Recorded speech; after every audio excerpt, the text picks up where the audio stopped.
1480, Moscow. An up-and-coming Russian leader is making an unprecedented play for power. His name is Ivan III. For centuries, his people have been under the thumb of Eurasia's most brutal conquerors, a Mongol sect called the Tatars. But now, Ivan III would gamble everything to take them down. In one move, he tears up the pact binding him to the Tatars and declares Russia his.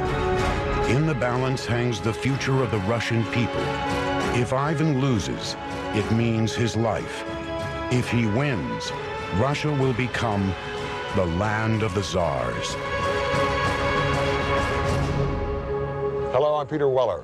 Some say the history of Russia is a history of its great cities. Now, what we think of as Russia today actually began in the 9th century when a very diverse people started to coalesce around a single dominant clan called the Kievan Rus.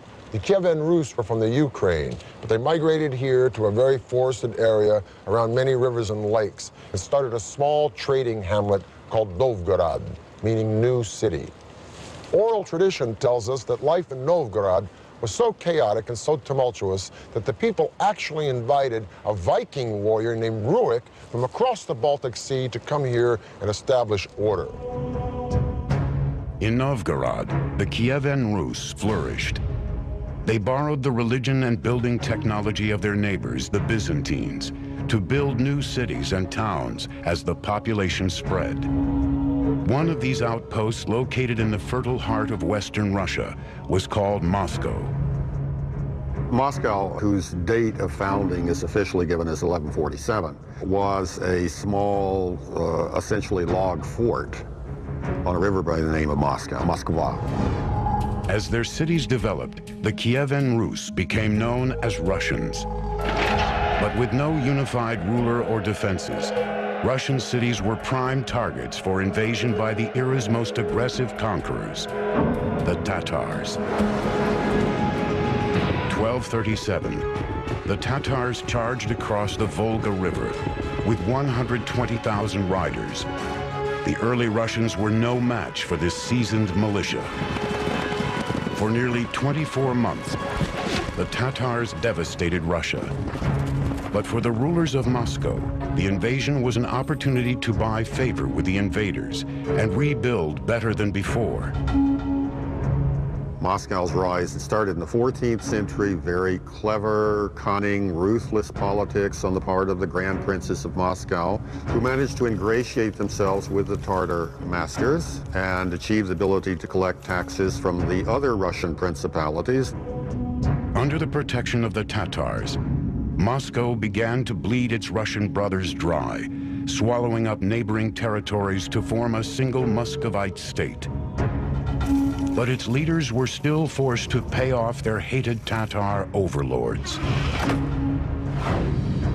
All that would change in 1462 with Ivan III. Ivan came to power determined to end Tatar domination of Russia. He takes the title Grand Prince of all Russia and begins to plot an overthrow of the Tatars. Ivan, I think, had all of the characteristics he needed to be a good and successful Tsar and to earn the title the Great. He was ambitious, he was opportunistic, he was ruthless, he was smart. The new Tsar would hit the ground running. He marries into the empire that had given Russia its religion and architecture, Byzantium. With this alliance in place, Ivan adopts the Byzantine symbol of the two-headed eagle and declares Russia the Third Rome. Then in 1472, he begins to lay down his engineering legacy. He commissions a new cathedral to be built as an unmistakable sign that Russia was now a force to be reckoned with. Workers began construction on the massive project in the early 1470s. But Mother Nature had other ideas. In 1474, a small tremor shook Moscow. 2 years of construction on the mighty church collapsed into a pile of rubble.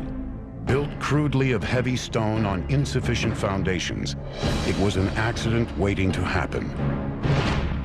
But Ivan would turn disaster into opportunity.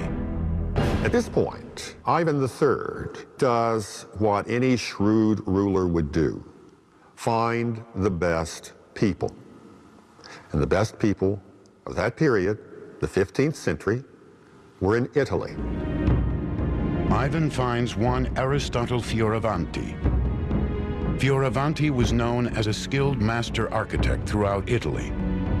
But before he could re-engineer Moscow's cathedral, he had to completely demolish the site. In the first of several innovations, Fioravanti uses siege technology in the form of a battering ram to raise the ruins of the church. And that amazed the Muscovites. What they had taken months to erect unsuccessfully, he was able to batter down in 3 weeks. Fioravanti then got to work building the cathedral. Today we know it as the Cathedral of the Assumption. He began by using ancient Russian limestone churches as his model, but infused the construction with Western building technology. The result revolutionized Russian architecture. We start with the foundation. Instead of the rubble-filled trench, which was typical of early medieval Russian building, he cleared the trench and put large oak pilings, which are much more stable means of supporting the building, so that the building doesn't later crack or deform in ways that will lead it to ultimately collapse. From there, Fioravanti's innovations expanded. Instead of using stacked pieces of limestone poorly mortared together, he arranges his limestone blocks in an interlocking bond to make them more stable. With his walls completed, he next turns to the delicate and dangerous operation of building the heavy vaulted ceilings. When you begin to vault the roof, there's an enormous amount of weight coming down on those walls. So the third element that he introduced was iron tie rods. Well, they were just iron rods that were inserted in the masonry and extended across at the level of the vaulting. It serves as an additional form of support. It ties the structure together. Last, instead of building the church's rounded cupolas and drums in heavy stone, he introduced the use of lighter and sturdier brick, teaching his Russian builders how to fire and lay this new material.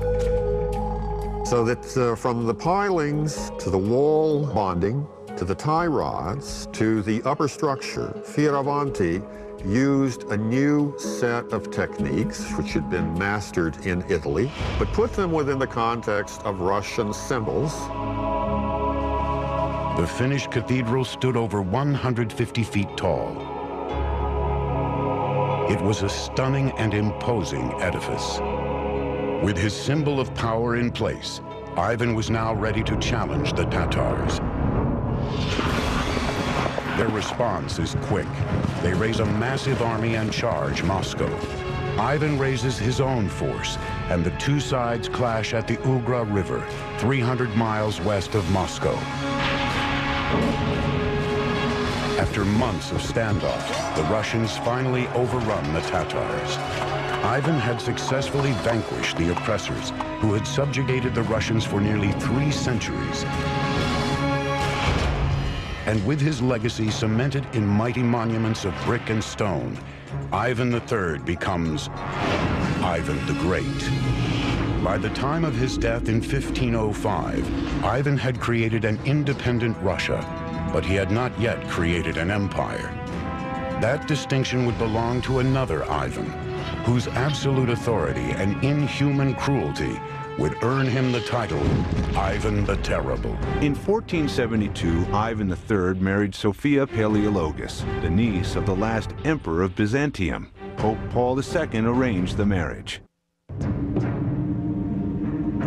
At the end of Ivan the Great's reign in 1505, he had freed the Russian people from subservience to the Tatars and tripled Moscow's territory.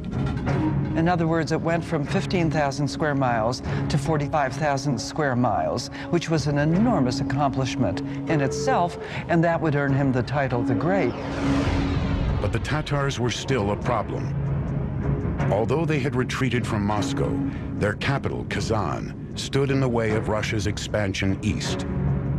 It would take the dark determination of Ivan III's grandson, to rid Russia of the Tatars and transform it into an empire. He would become known as Ivan the Terrible.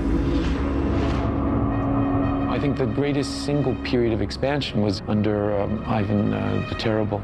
The Muscovite Tsardom encompassed the Volga, the Ural regions, and then eventually all of Siberia.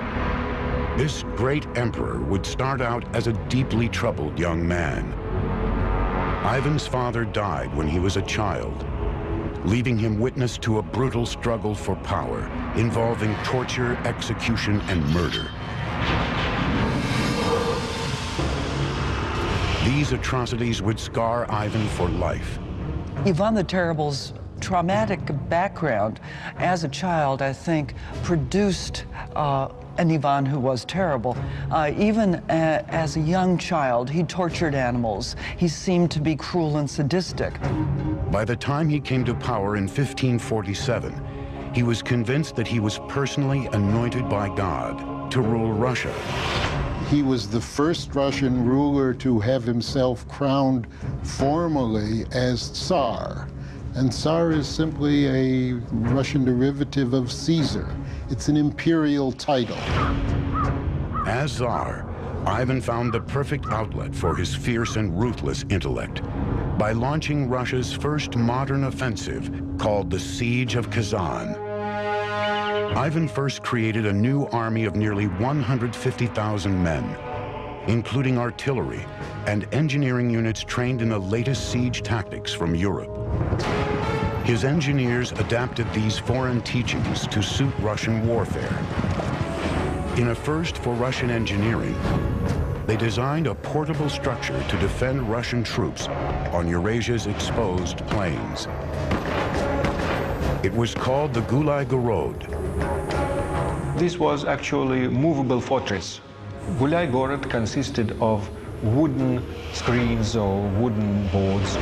These shields were assembled in varying patterns to defend infantry gunners called streltsy, the Russian word for shooter. Russian infantry stood inside these movable fortresses and used guns, used cannons against the cavalry. And another way to use it was against the besieged city like Kazan. August 23rd, 1552, with his army assembled and equipped, Ivan begins fighting his way to Kazan. It was done very ingeniously as the Russians moved up and would very quickly erect prefabricated log fortresses as they inched ever closer to Kazan. In other words, tightening the noose around the city. Once entrenched outside the city, Ivan's troops unleashed a relentless assault, rolling in 30-foot-high Gulai Gorods to fire a barrage of artillery over the fortress walls. They killed many defenders in the streets of the city using these movable towers. But the fortress stood strong, so Ivan's generals ordered in a team of engineers to take a crack at the castle. They devised a daring plan to tunnel under the fortress walls, lay mines, and blow the fort wide open. On September 30th, they light a fuse that would decide the bloody fate of Kazan. The force of the explosion stops the battle in its tracks. That was the signal to the rest of the army, and all the regiments of the Tsarist army simultaneously started the assault of the fortress. After 8 days of bloody battle, Kazan falls. Ivan was a conqueror, and Russia becomes an empire. This was a monumental feat because the taking of Kazan meant that Russia was incorporating the former Tatar lands to which she had been beholden. And Kazan opened the way for Russia to expand truly into an empire. It opened the way south to the Caspian and the Black Seas, and it opened the way east to Siberia. In 1555, to commemorate his victory, Ivan commissions a building that would become the most recognizable symbol of the Russian Empire. Today it's known as St. Basil's Cathedral. The Cathedral of the Intercession, which we know as St. Basil's, is based on the technology of brick towers that the Italians brought in and the Russians later adapted to create votive tower churches. Constructed almost entirely of brick, the cathedral was actually 8 churches in one. It was laid out in a geometric pattern, with each church circling a central tower, symbolizing the 8 days of the siege of Kazan. In the 1580s, the cathedral's most distinctive feature was added. The onion dome takes its form, its image from that flare that occurs at its base. It rests on a cylinder called a drum. And from that cylinder, the top of that cylinder, it flares out very sharply, rises up, and then culminates in a peak. That is the onion dome. The onion domes on St. Basil's were completely unique. Each one was constructed of individually textured, hand-painted metal sheaths laid over an iron frame. If you strip that metal sheath away, it would look something like a bird cage that had been squashed so that you got the flare. The result was a stunning architectural feat never before seen in Russia. By 1553, Ivan's dominions were the largest in Europe, and he was at the height of his power.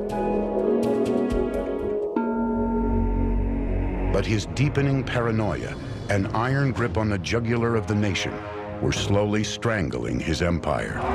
He launched a series of costly and foolish wars and sadistically struck out at anyone who opposed his power. The flames of Ivan's insanity were consuming his own people. And no one was safe, not even his own family. Another reason Ivan IV could be called the Terrible is probably the finale of his reign when he murdered his son, who was trying to protect his pregnant wife from Ivan's rage.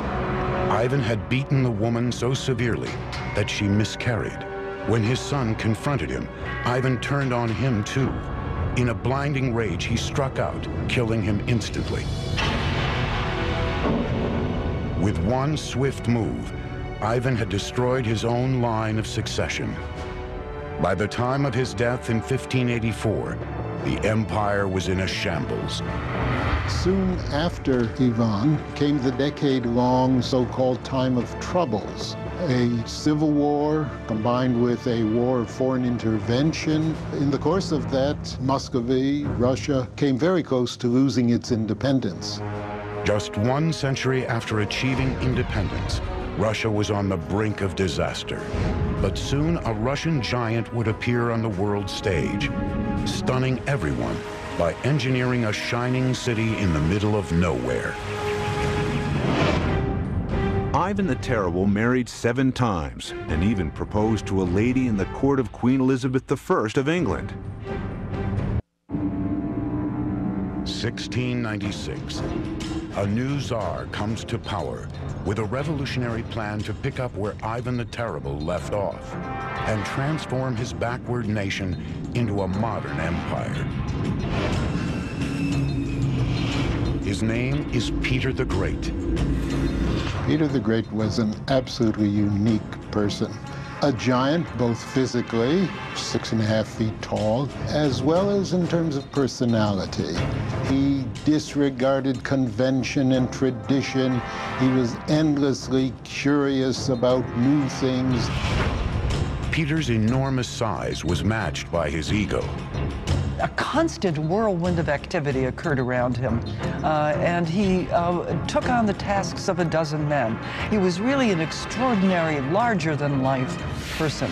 Peter had spent his early years in Moscow, carousing with artisans and military men in the city's foreign quarter, learning about their tactics and technology.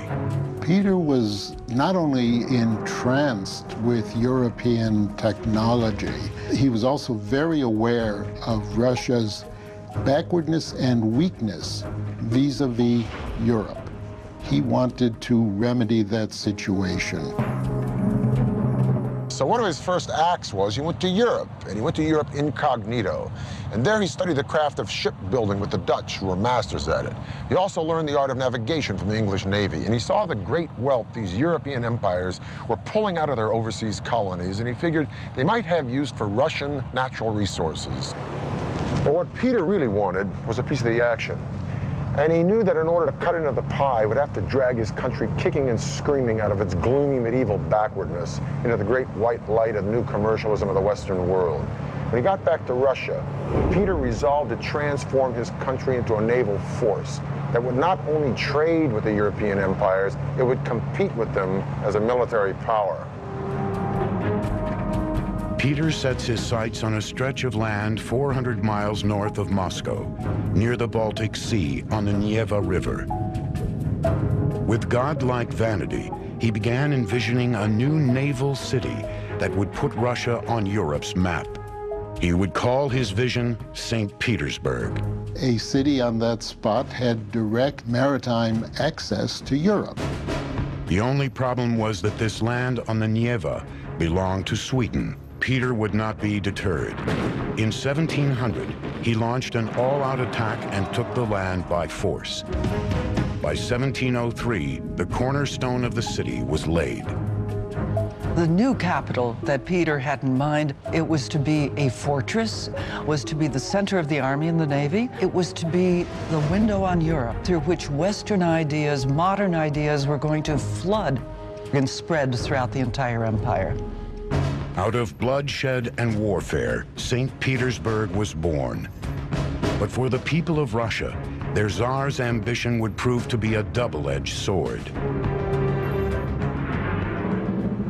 Peter chose the site of his future city for its access to the Baltic Sea, but this advantage would come with a steep price. For 5 months out of the year, the river delta and its surrounding swamps would freeze, and then predictably and reliably flood when they thawed with the warmer months. The building of this city would be a monumental challenge. So Peter turned to the one natural resource that compensated in Russia when all else failed: raw manpower. The people of Russia would literally build St. Petersburg with their bare hands. Surrounded by nothing but swamp, supplies were almost impossible to come by. In order to raise the foundations of the fortress above tidewaters, workers had to dig piles of earth with their bare hands and then transport thousands of pounds of soil in their jackets and shirts. Everything had to be imported. Even lumber had to be cut upstream and floated down in huge quantities to stabilize the city's foundations. There's no bedrock there, so that any large structure had to be built on pilings. To do this, engineers designed a pulley system to drive thousands of piles into the soft earth. You raise the head, and they would drop it, and that would drive the pile into the ground. And this was repeated tens of thousands of times in Petersburg. Within 5 months, thousands and thousands of laborers had erected the hexagonal walls and the timber bastions of this fortress you see behind me. At night, they'd come home to their camps freezing and tired and hungry, and just as they had come by the thousands, so they would die by the thousands from disease, from the flooding, and from exhaustion. By 1708, a rough estimate of 25,000 laborers had perished building this fledgling city, which gave rise to its nickname, the City of Bones. There is no statistic that tells us exactly how many people died before this city was finished, but a 19th century historian says that up until that point, there was no single battle in the annals of military history that cost as many lives as the number of laborers who perished in the building of St. Petersburg. For Peter, the human toll was merely a means to an end. In 1706, he launched his first warship from St. Petersburg Admiralty Shipyard. This was the city's first industrial compound. It housed shipbuilders, sail and rope makers, forges, and a cannon foundry. Russia now had a navy, and its Tsar was single-handedly changing the face of the empire. In 1712, with his usual brisk efficiency, he makes the biggest change of all. In a simple and stunning decree, Peter makes St. Petersburg the capital of Russia. In an instant, Moscow's nearly 300-year supremacy in Russia was over. The citizens of Moscow were stunned. Many Russians reacted to Peter as though he were an alien from outer space. They didn't understand him. He imposed his strange ideas on his country using the full force of an autocratic and absolute monarch, which he inherited from his predecessors, but he knew very well how to use it to get his will. His vision to revolutionize Russia was the thing that drove him throughout his life. Nothing and no one escaped some kind of an effect from this revolutionary process. Peter had spared no expense to create a city from scratch.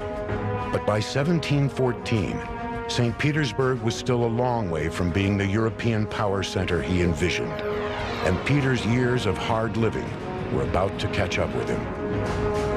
Without his dogged will, the entire fantastic endeavor threatened to crumble, leaving Russia once again on the verge of chaos. In 1698, Peter the Great issued a beard tax to be paid by anyone refusing to cut off their old-fashioned Russian beards in favor of a clean-shaven Western look. For decades, Peter the Great had been monastically focused on his twofold task of turning Russia into a great empire and St. Petersburg into its glittering capital. With one exception, he still held his legendary bouts of drinking with his buddies, but as always, his hard partying had very little effect on his relentless energy. He defeated Sweden in the Great Northern War. He'd extended Russia's boundaries from the Baltic all the way to the Pacific. He built a new European capital. He built a navy. He built schools of engineering and science, and he'd increased Russian trade sevenfold. Military and politically, Russia had become an empire, but it still lacked the one element essential to all empires: prestige. In 1714, Peter began sketching designs for a grand palace atop a 50-foot bluff overlooking the sea, 25 miles outside of St. Petersburg. He would call it Peterhof. The palace would be surrounded by over 600 acres of gardens and crowned by a gilded network of fountains running down the entire face of the bluff. Work on the monumental project began in 1716. Large numbers of army soldiers were actually sent to the estate to dig the trenches that would feed the water through a pipe system to the fountains. In 1719, the country's first hydraulic engineers began work on the intricate system. The palace was built on the heights, and the heights are what feed the water. It's that drop, the gravity in that drop that actually powers the fountains. Using the natural slope of the terrain and water from nearby springs, workers constructed a 14-mile gravity-fed system. The water was stored in upper reservoirs. In a flash, it was released to shoot through wooden pipes down a 50-foot cascade to the fountain's centerpiece. The speeding water accumulated enough force to shoot 65 feet into the air. The result was breathtaking. The fountains were so spectacular, they were dubbed Russia's Versailles. But Peter didn't have much time to enjoy his showpiece. In 1725, after wading into freezing water to save a drowning sailor, the great Peter took ill and died. By the end of his reign, Peter had taken Russia from a backward, isolated country to a state-of-the-art empire. But the job was far from done. It would be the ambitious and tenacious German wife of Peter's grandson who would complete St. Petersburg's transformation from a naval fort to the glittering capital we recognize today. Her name was Catherine the Great. Catherine comes to power in the year 1762 by overthrowing her husband, who had been the Russian emperor for only 6 months. And she was able to quite easily topple him. With her power secure, Catherine picks up where Peter the Great left off, transforming Russia into a world power. As a foreigner, as a European, she virtually completed the process of Europeanization, which Peter the Great had begun at the beginning of the century. In fact, Catherine regarded herself as Peter's rightful heir.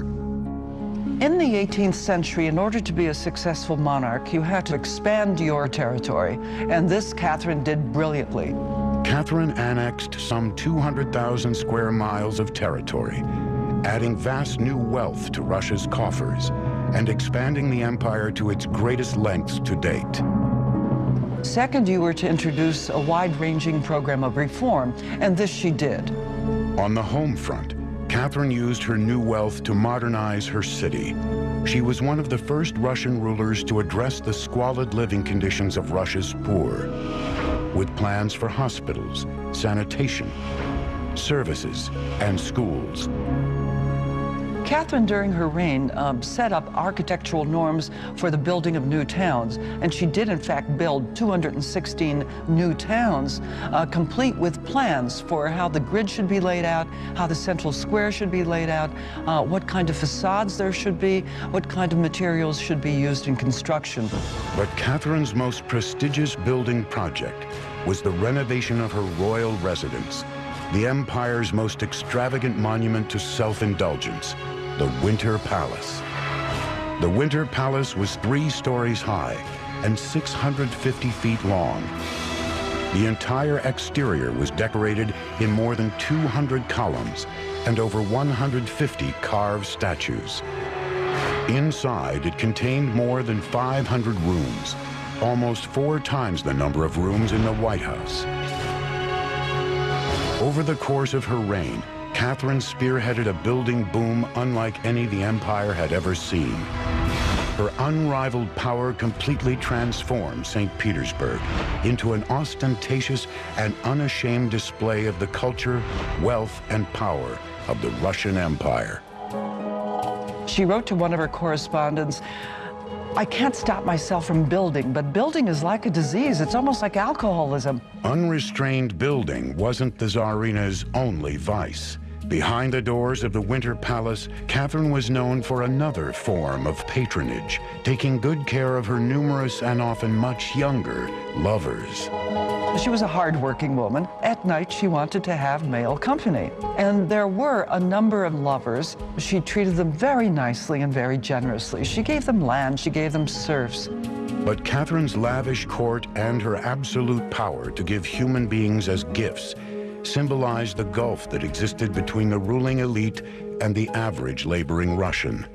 While she sympathized with her subjects, on the throne of supreme power, Catherine's reforms went only so far. By the end of Catherine's reign in 1796, Russia was a superpower. But the country's strength brought it new glory and new enemies. By 1812, Europe's most ambitious general was engaged in a march of conquest across Europe, unlike any seen since the Roman Empire, and Russia was about to become his next victim. Catherine the Great was the first leader to initiate a large-scale inoculation program. In 1768, she immunized herself and her subjects against smallpox. At the time of her death in 1796, Catherine had added 200,000 square miles of territory to the Russian Empire. Over 40 million people were now considered Russians. When her grandson, Alexander I, took the throne in 1801, Russia was a major player in world affairs. This made Russia an alluring trophy for Europe's most dangerous general, Napoleon Bonaparte. And in 1812, Tsar Alexander would face a challenge unseen in Russia since the Mongol invasion 6 centuries earlier. Napoleon posed a considerable threat to Russia. He had already brought virtually all of Europe under his control.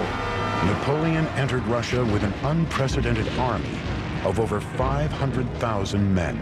The Russians knew they could not stop this army on the battlefield, so they adopted a tactic of strategic retreat, burning the countryside to starve out Napoleon's troops as they pushed toward Moscow. Once in the capital, Napoleon would realize he had underestimated the steely resolve of the Russian Tsar. Napoleon probably thought that having invaded Russia, seized the old capital, Alexander would be willing to come to terms with him. Alexander was not.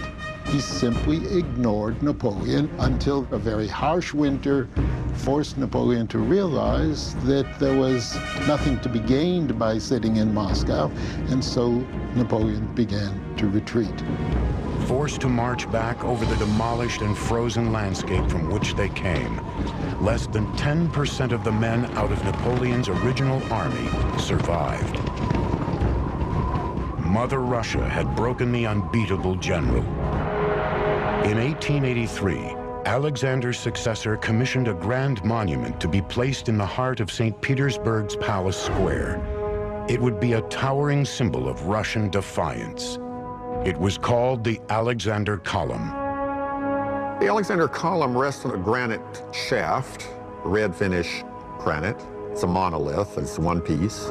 Once again, a Russian Tsar forced his people to literally move mountains to build a monument in the name of the empire.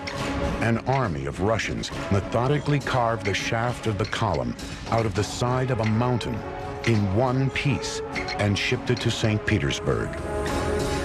It was a process that took 3 years and thousands of workers.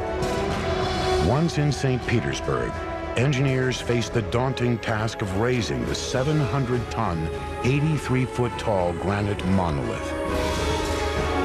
It was sort of a giant halter that was fastened onto the column. And then placed around it were capstans, which were manned by dozens of people. And at a given signal, they would all move, and through a pulley system, the column would gradually move upward and fall into the place that had been prepared for it on the base. Today, the column remains freestanding on its pedestal at a full height of 155 feet. It has proved to be absolutely perfectly engineered. Napoleon's collapse eliminated any threat to Russia's status as the world's largest overland empire. By the turn of the 19th century, Russia stretched 6,000 miles from the Baltic Sea in the west to the Pacific in the east, and all the way to Alaska. It consisted of 1/6 of the world's landmass, crossed 15 time zones, and under a new Tsar, it would continue expanding. And Nicholas II, because of his early experience traveling in Asia, the first of the Tsars to travel to Asian destinations, took into his reign a real conviction that Russia's future lay on the Pacific. But with its territory now extending beyond the horizon, the empire was in danger of collapsing under its own size. Russia's engineers would execute a solution as far-reaching as the empire itself. They would build the Trans-Siberian Railroad. Those who promoted the building of what was then the world's longest railroad in the 1890s had in mind both economic and political objectives. It was to open up the Far East to Russian exports. At the same time, it was to establish Russian power in the Far East. On May 31st, 1891, the first piece was laid of a railroad that would span a distance of 5,768 miles, the equivalent of crossing the continental United States twice. This was an engineering project on a scale never before attempted. The question of how the railway was built is frankly one that makes you sort of stop in awe. The railroad was designed to be built in sections, and it would require thousands of workers, engineers, soldiers, and even convicts to do the job. In a typical stretch of the railway cutting across vast areas of southern Siberian forest, an initial wave of workers would clear the land, felling the trees to open the path for the railroad. Then a great deal of labor would go into building necessary earth bulwarks to raise the rails. Then once the woods were cleared and the bulwark was established, the rails would be brought in and laid.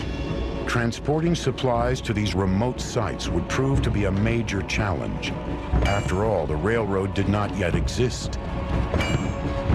Tracks had to be laid piecemeal so that workers could use the emerging railroad to transport steel from the west and continue building section by section.